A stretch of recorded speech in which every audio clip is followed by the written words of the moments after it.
tinkle taip nėra, mes tos vietos neturim, viskas yra labai netoli.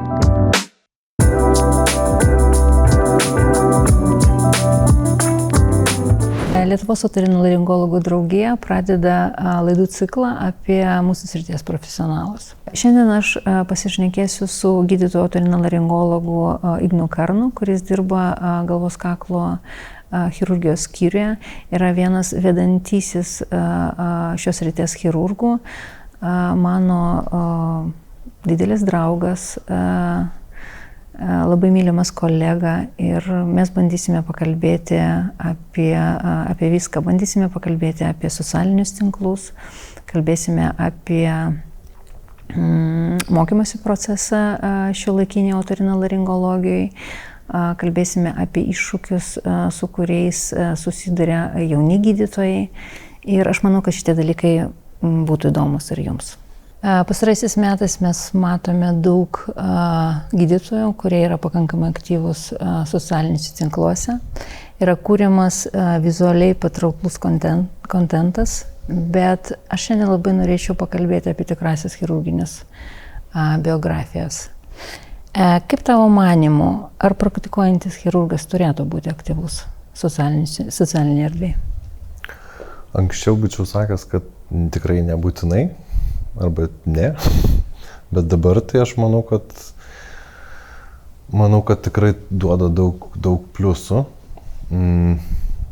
Vienas dalykas, kad jeigu tu kažkur ten nebūsi tose socialiniuose tinkluose, tai iš tikrųjų tai tavęs niekas ir nežinos.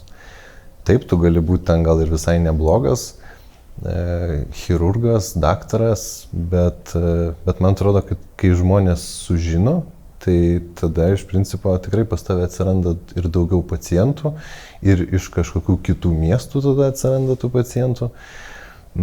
Jau nekalbant apie privatų, pavyzdžiui, kas irgi, vis dėlto, man atrodo, kad daugumas turbūt Lietuvos gydytojų, ta privati praktika irgi yra tam tikra gyvenimo dalis ir tai irgi duoda tam tikrų pliusų, jeigu tave žino, tai pas tave eina žmonės.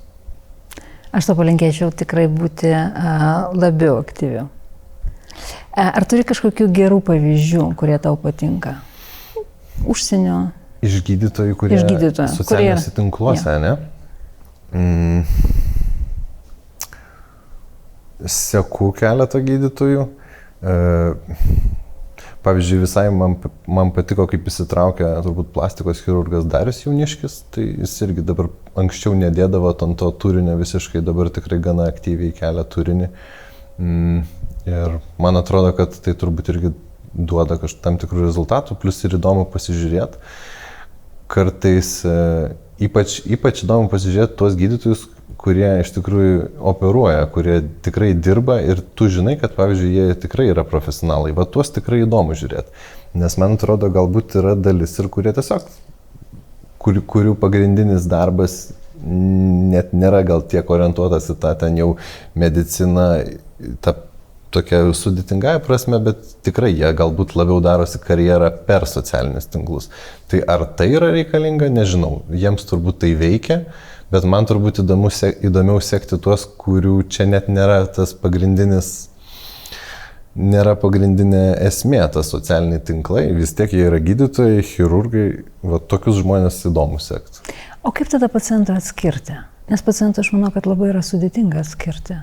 Kas yra kriterijus? Pacientų yra iš vis labai sunku atskirti.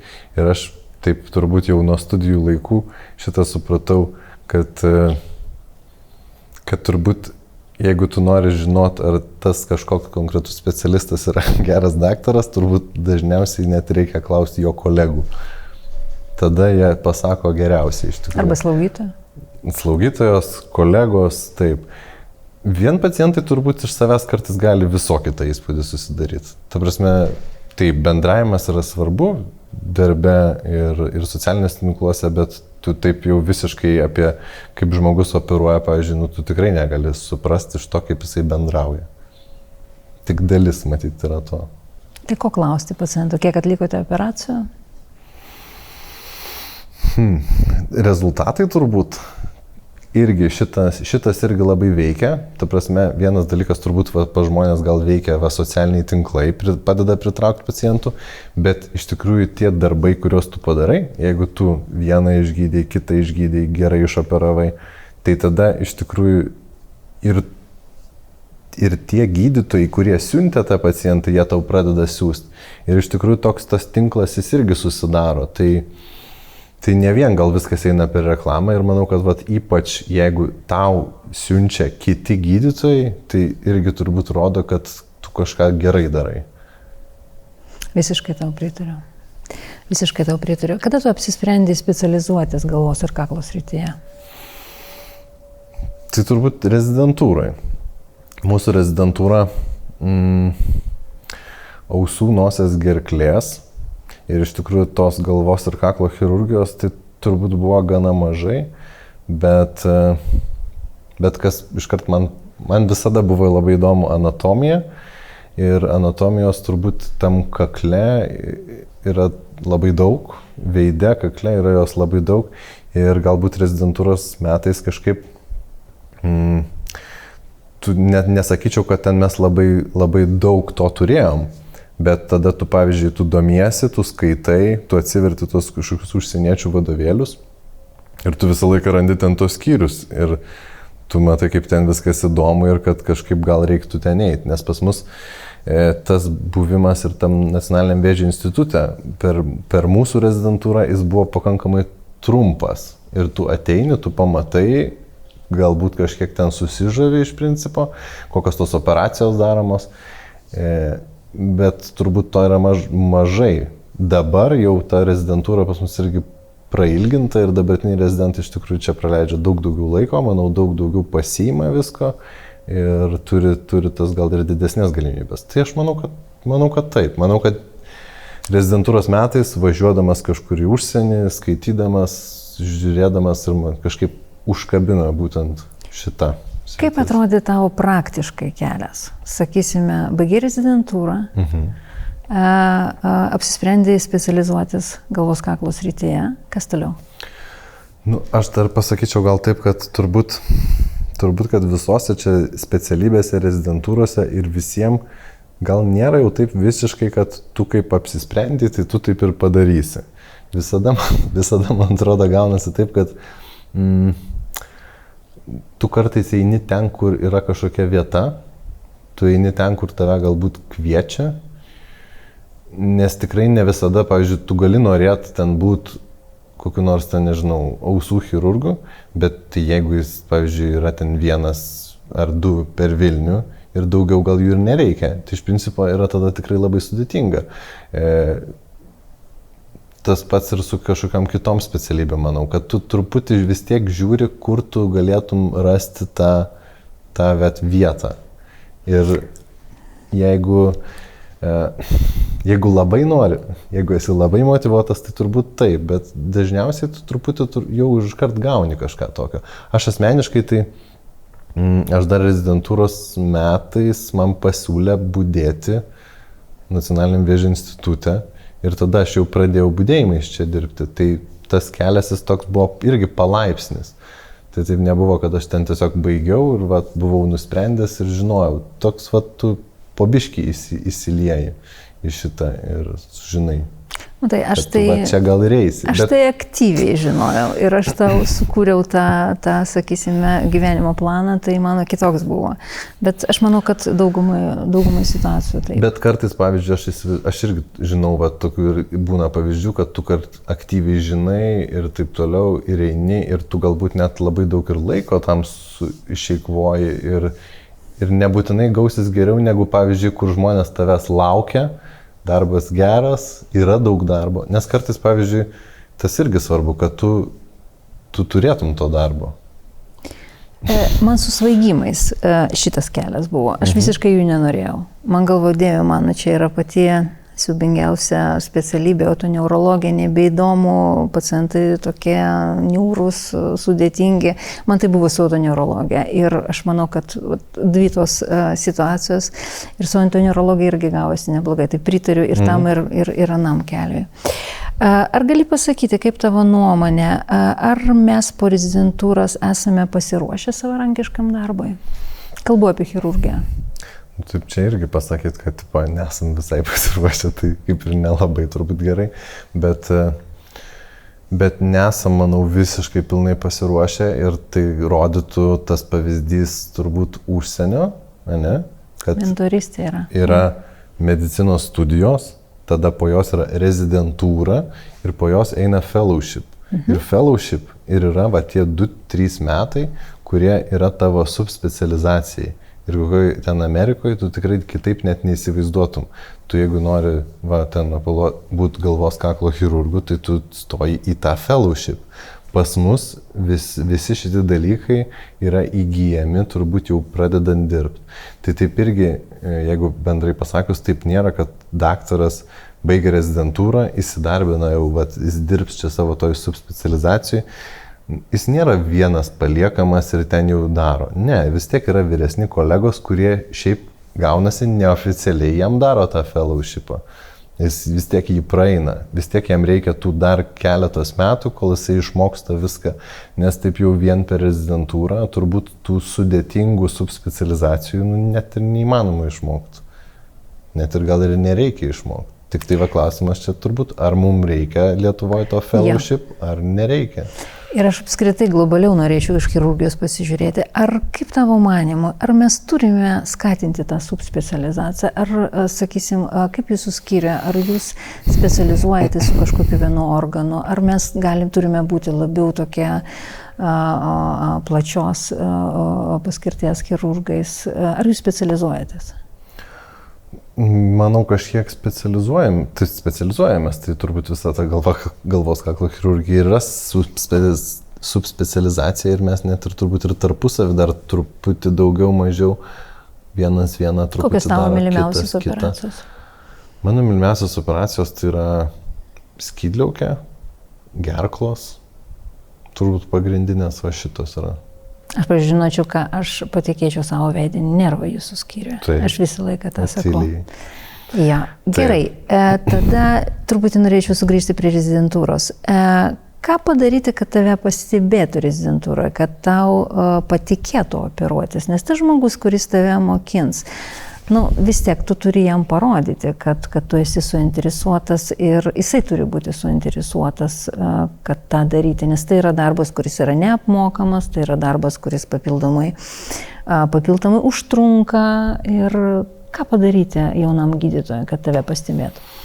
Jo, tai aš manau, kad pavyzdžiui, aš tai į pačią rezidentūrą, kaip į procesą, kaip į mokymosi procesą, aš dar gal irgi žiūriu, taip įsivaizduoju, truputį senamadiškai, nes dabar turbūt jau jaunesni irgi pradeda žiūrėti, kad čia viskas labai turi būti ant tos darbo valandos, kad tu čia atėjai tada, išeini tada, kad ten būtinai tau turi viską taip ir taip parodyti. Ir aš sakau, aš gal net nežinau, kiek čia yra gerai, kiek yra blogai, bet pavyzdžiui, jeigu mes žiūrėtume irgi tos pavyzdžius, kur yra paruošiami geriausi ten specialistai. Tarkim, tikrai aš manau, kad Amerikoje, Kanadoje, Australijoje, yra tikrai Italijoje, nesenai tarp kitų, kaip pas mus irgi buvo profesorius Piazza atvažiavęs, tai mes irgi su juo apie šitus dalykus šnekėjom. Tai net neįsivaizduojama, kad rezidentas iš tikrųjų ten labai jau skaičiuotų ten tas savo darbo valandas. Nes pavyzdžiui, gerai, tai tu ateini ten nuo 7 iki 3 yra tavo tas darbo grafikas, bet tarkim ten jau 2:30 priėmime yra koks nors ekstrinis ligonis ir kaip tik nusimato ekstrinę operaciją. Būna įdomiausias. Jeigu tu eisi namo, tai tu ir neišmoksi, tu negausi visą laiką darbo valandom tos tokios praktikos, kurią tu gausi. Kitas dalykas yra, visi yra žmonės. Tie patys gydytojai, jie yra žmonės ir tu gali sakyti, kad čia tam privaloma to išmokyti, bet iš principo, tai kaip jūs sakot, visi yra pavargę, visi yra žmonės ir jie tikrai mieliau mokys tą, kuris šiaip randa tą socialinį ryšį, negu tą, kuris tiesiog žiūri tų savo darbo valandų, viską, kad čia tą ir dar, ypač jeigu dar pradeda reikalauti, kad tu čia būtinai čia tą turi parodyti arba aš čia tau nieko nedarysiu. Tai tada irgi taip.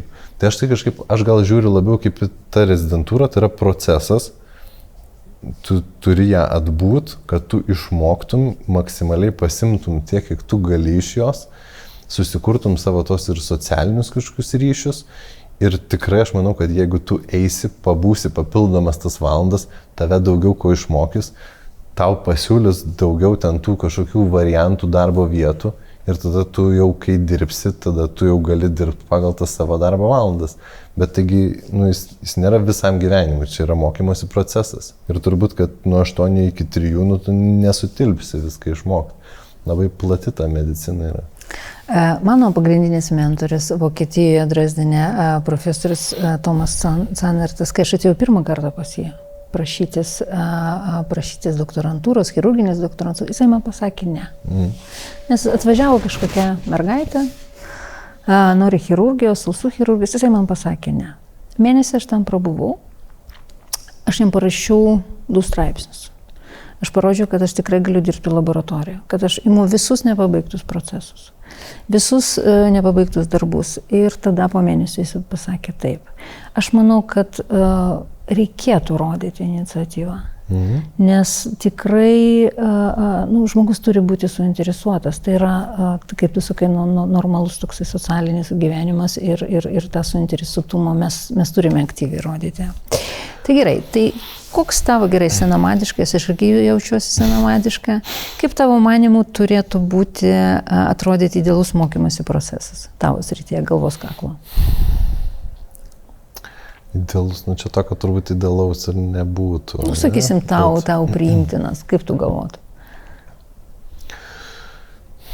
Turi rezidentą, kuris tave, aš sakysim, tave klausosi, žiūri tau, kiekvieną tavo žodį klauso, tai kaip tu jį pamokintum? Čia gal irgi, ta prasme, mes kalbame apie tą struktūrą, turbūt visų tų rezidentūros metų struktūrą. Ne, aš kalbu apie praktinę. Sakysime, ateina žmogus. Kada tu jam patikėtum kažką daryti, vieną etapą, kitą etapą, kaip atrodytų? Nes tai yra labai svarbus dalykas. Taip, tai iš tikrųjų pas mus tikrai ateina irgi rezidentų ir taip ir gaunasi. Vienas dalykas, tai iniciatyva tikrai yra labai daug ir ypač jeigu kažkuris prašys kažką daryti, tai jis tikrai po biškį ir gaus daugiau daryti. Aišku, aš manau, kad su visais rezidentais pirma dalis tai yra, kad jisai žinotų teoriją. Tai prasme, tu negali kažko duoti daryti, jeigu žmogus, pavyzdžiui, nežino, kur ten kokia anatomija. Tai būtinai, tai prasme, pas mus turbūt irgi operaciniai, visada, kai ateina nauji rezidentai, mes truputį paklausinėjame anatomijos, maždaug matosi irgi, kas ruošiasi, o kas nelabai ruošiasi. Nes turbūt, kad jeigu tu dalyvauji kažkokio operacijų, kad ir ateini kaip stebėtojas, vienas dalykas tau daug įdomiau žiūrėti, jeigu tu esi truputį pažiūrėjęs eigą, truputį pažiūrėjęs, kas ten vyksta. Tai iš karto matosi tie, kurie ruošiasi, kurie nesiruošia. Tada jau kurie ruošiasi, tai taip, tu tada manau, kad jiems ir kažką ir duodi pabandyti. Ir tada irgi žiūri, kaip sekasi. Ir po biškį manau, kad viskas tai žingsniais vyksta. Tai irgi niekada neimsi, nesakysi, kad imk daryk ir išeisi. Turbūt, kad jau toks, kad tu jau savarankiškai paliktum, tai tu turi tikrai žinoti ir pasitikėti. O kaip tu pats ruošiesi operacijom? Sakysim, atlieki, turi labai sudėtingą atvejį, tu pasižiūri kitų specialistų YouTube'inius filmus, aš tai pasižiūriu. Pasižiūri. O tu gali pasakyti, tu dar atsimeni laikus, kai nebuvo YouTube'o? Ar tu jau, nes aš dar atsimenu, ar tu jau nebe? Medicinoje, kai nebuvo, tai ne. Nebe, aš tai atsimenu. Kai Nes vienas yra mokytis iš vadovėlių, kitas yra mokytis iš YouTube'inių filmų. Ir aš manau, kad tai yra radikaliai pakeitė mūsų pasiruošimą. Ir kai kurie gali sakyti, kad čia, kaip tu čia pasižiūrėjai YouTube. Radikaliai, aš manau. Bet iš principo tai yra labai labai gera medžiaga. Taip, nes tu vadovėlį, tu turi tik tam tikrus žingsnius, bet kaip nuo vieno nueiti iki kito, ne. Tu matai, kraujuoja, nekraujuoja, kad ir kitiems kraujuoja, kad ir ne tik tau kraujuoja. Aišku, dar geresnis variantas yra matyti gyvai, kažkur nuvažiavus, matyti, kaip kažkas operuoja iš šono yra dar labiau, nes tu, kaip YouTube video vis tiek, jis toks tiesus yra, o tu būdamas kažkur matydamas, tai dar yra kitaip. Tuo labiau, man atrodo, mesgi vis tiek, kai ruošiamės tom operacijom, tai mesgi buvę ir kursuose, kur tu gali ir ant tų pačių lavonų irgi šitas visas operacijas išsibandyti. Taip pat manau, kad pas mus jau gal eina daugiau tie tokie niuansai tam tikrų operacijų, kur tu juos bandai prisiminti ar dar pasitikslinti kažką, ar kažką naują techniką. Taip nėra, kad jau ten visiškai tik pasižiūri ir jau eini. Bet taip, YouTube'as yra labai geras dalykas. Kokia tavo manymų yra ideali galvos kaklo chirurgijos komanda? Jeigu kalbėt apie tą tokią tikrą galvos ir kaklo chirurgiją, tą tokį onkologinę galvos kaklo chirurgiją, kurioje yra rekonstrukcija, tai reiškia, kad čia irgi galima truputį papasakot, kad jeigu tu turi kažkokią kitą kūno vietą, tai pavyzdžiui, tau ten tie 5 cm nėra daug. Tau tos kokios nors ir žarnos ten pilve, turbūt tu gali ten pusę metro nupjaut, susiūt kraštą su kraštu ir viskas yra gerai. Galvoj kakle taip nėra, mes tos vietos neturim, viskas yra labai netoli, viskas ir tu tie kokie 5 cm, jie iškart yra labai daug. Man milimetrai yra daug ausiai. Taip, bet tu tokios skylės negali palikti ir tada tau reikia tos rekonstrukcijos. Tai sakau, kalbant apie galvos ir kaklo chirurgiją, tai mes visą laiką turim naviko šalinimą ir rekonstrukciją. Ir tai yra abu du sudėtingi etapai ir tai trunka labai daug laiko. Ir jeigu tu norėtum toks būti chirurgas, kad tu čia imsi vienas viską ir darysi, tai tu čia nežinau, kiek laiko turėtum viską daryti.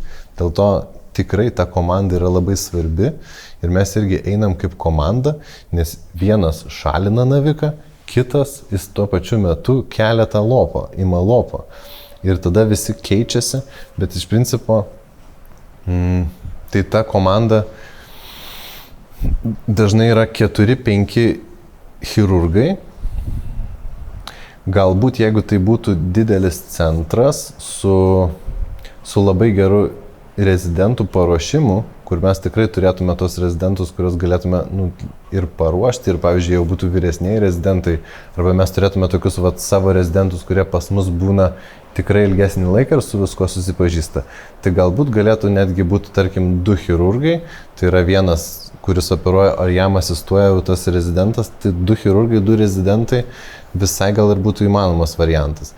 Dažnu atveju iš tikrųjų mes ir tų gal tiek rezidentų neturim, ir būna taip, kad iš tikrųjų mes einam 4 chirurgai.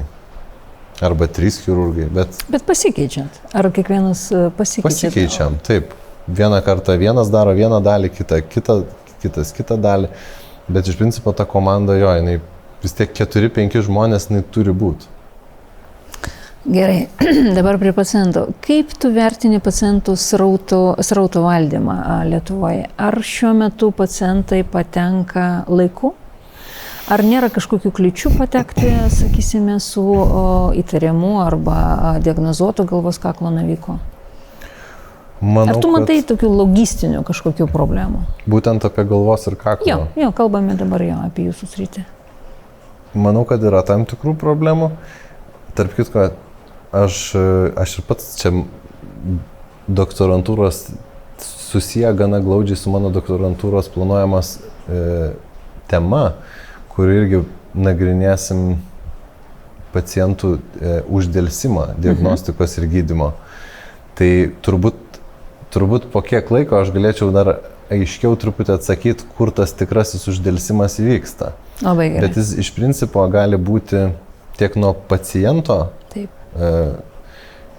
tam tikrų veiksnių. Ir iš tikrųjų mūsų pacientai, jie tikrai ne visada socialiai būna toj kažkokiai labai aukštoj grupiai ir jie kartais ir vengia gal kreiptis, nes apie 70% pacientų atvyksta 3-4 stadijai. Tai yra labai vėlai. Tai tikrai dalis yra to, kad jie tiesiog per vėlai kreipiasi. Kai kurie, aišku, yra tokių, kur tas visas procesas labai ilgas, kol ten šeimos gydytojas ten jį antibiotikais gydo, tada ten nusiunčia ne ten, kur reikia. Tokių būna. Vienas kitas tikrai tokių būna, bet galbūt didesnė dalis ir patys vėliau kreipiasi. O ką aš matau, gal tokių realių jau problemų, kur kur tas laikas galėtų būti sutaupomas, tai pavyzdžiui, diagnostiniai tyrimai, tikrai eilės magnetiniam rezonansui yra per didelės. Tu turėtum iš tikrųjų greičiau galėti viską padaryti. Šitas, tada histologijos atsakymai. Mes laukiam 2 savaitės. Daug. Tai yra tikrai labai per daug. Koks nors ten petas dar, jeigu reikia pasidaryti, tai irgi mes jo labai ilgai laukiam. Jeigu tokių, kaip, nežinau, yra šalių, pažiūrėjau, aš Švedijoje, kai buvau, pas juos histologija per kokias 2 dienas, magnetinis ten kitą dieną, petas kitą dieną, jie per kelias dienas viską pasidaro. Tas pats Danai irgi pasidarė tą savo, jie deklaruoja, kad per 2 savaitės jie visą tą paketą pravažiuoja. Bet iš tikrųjų, kai klausiau dar tą jų pristatymą, tai net tos 2 savaitės iš tikrųjų turbūt yra per daug, nes jie iš tikrųjų, kai sudėlioja viską ir viską suskiria, tai ten turbūt gal net 5 kokios dienos gaunasi, turbūt net ir į savaitę dažniausiai telpa, nes jie to tyrimo atsakymo laukia dieną ar 2, visus vaizdus užsako ir iš karto gauna, ta prasme per kelias dienas, tai yra labai greitai. Jis nelaukia kažkur vėl po to, kas ten su juo bus. Jis ateina, viskas suskiriama, viskas padaroma ir viskas greit gaunama. O pas mus, jeigu tu ateini ir ten po 3 savaičių magnetinis rezonansas, po dar 2 savaičių histologija, tada vėl užsirašyk, kol tada jis užsirašo. Tai taip, šitas tikrai yra, aš manau, kad galėtų būti geriau. Ir manau, kad dabartinis tas noras čia kažkaip tas eilės mažint per tai, kad tu ten tas kompensacijas kažkokias nuimsi, tai turbūt, kad irgi nelabai duos kažkokios didelės naudos, nes, ta prasme, tai dabar bent jau tie žmonės, kurie gali, jie nueina ir pasidaro greičiau tą tyrimą, bet jie pasidaro net toj vietoj, jiegi ne čia ligoniniai pasidaro, jie pasidaro ten, kur jie gali sumokėti pasidaro. O jeigu tu ten nuimsi ir jie visi čia ateis, tai tada viskas bus dar blogiau, nes tos eilės bus dar didesnis. Tai čia reikėtų daugiau tų magnetinio rezonanso tomografų pristatyti, reiktų kelių tų kabinetų, jie galėtų ne iki 5 dirbti, o iki 9 dirbti, daugiau etatų, daugiau žmonių priimti ir tada viskas turėtų kažkaip spręstis. Bet tai, jeigu tu turi vieną aparatą ir bandai viską kažkaip sukimšti jį, tai čia taip neišeina. Ir čia problema turbūt nėra nei kompensacijų, nei dar kažkame. Čia problema yra, kad reikia daugiau tų aparatų, reikia daugiau patologų, reikia daugiau etatų. Ir viskas, tiesiog mes per mažai jų turim. Nu jo, pritariu. Tai jeigu mes kalbame apie žmogiškų resursų stoką, aš tada toksai biškai provokuojantis klausimas. Ar mūsų kažkada galės pakeisti dirbtinis intelektas? Patologus? Radiologus? Chirurgus? Tai galbūt iš dalies tai tikrai tokia pagalba yra jiems, radiologams ir patologams, tai aš manau. Bet vis tiek turbūt visi truputį norės tos supervizijos tam tikros. Tai visiškai, manau, nepakeis, bet galbūt kažkiek tą procesą greitins ir tiesiog liks tokia peržiūra kažkokia. Aš esu girdėjus keletą tokių įdomių podcastų apie chirurgo atestaciją dirbtinio intelekto pagalba. Tiesiog tave tikrina dirbtinis intelektas. Ir tave jisai neturi kažkokių sentimentų tau. Jisai, tu ten, nežinau, nebūdėjai, nepadėjai už jo ir jisai tenai, jisai tiesiog objektyviai tą daro ir kalba eina apie tai. Aš manau, kad kažkada galbūt tokios pagalbos mes sulauksime. Koks tavo būtų patarimas jaunam gydytojui norinčiam tapti galvos kaklo chirurgu šiais metais, pavyzdžiui? Jau šiais metais tapti? Ja. Ta prasme, galvojant apie jūsų... Tai aš manau, kad pas mus tai iš tikrųjų, jeigu tie rezidentai, kurie ateina, jie rodo iniciatyvą, jeigu jie turi tam tikrų sugebėjimų, jie rodo iniciatyvą, tai tada čia ir yra pagrindinis dalykas yra turbūt rodyti motivaciją ir stengtis, galbūt važiuoti tam tikras, irgi jeigu tu važiuoji į tam tikrus kažkokius kursus ar tu nuvažiuoji tam tikras praktikas užsienį, būtent šitoj krypty, tai iš karto manau, kad irgi tas požiūris yra tikrai kitoks. Dabar kitas dalykas dar kartais būna etatų klausimas. Tu tiesiog ne visada tų etatų turi. Jeigu tu turėtum ten tų laisvų etatų, tai yra, taip, tu gali priimti. O kai tų etatų ne visada yra laisvų, tai kartais reikia palaukti. Bet aš manau, kad tu irgi, kaip Irina sakei, jeigu tu tikrai nori, tai tu gali palaukti turbūt, rodyti iniciatyvą ir manau, kad niekas nesakys ne tada. Tai gerai, Ignai, ačiū tau už atvirumą, už nuoširdumą ir už tavo tikrai beproto sudėtingą darbą. Žaviuosi. Ačiū. Ačiū.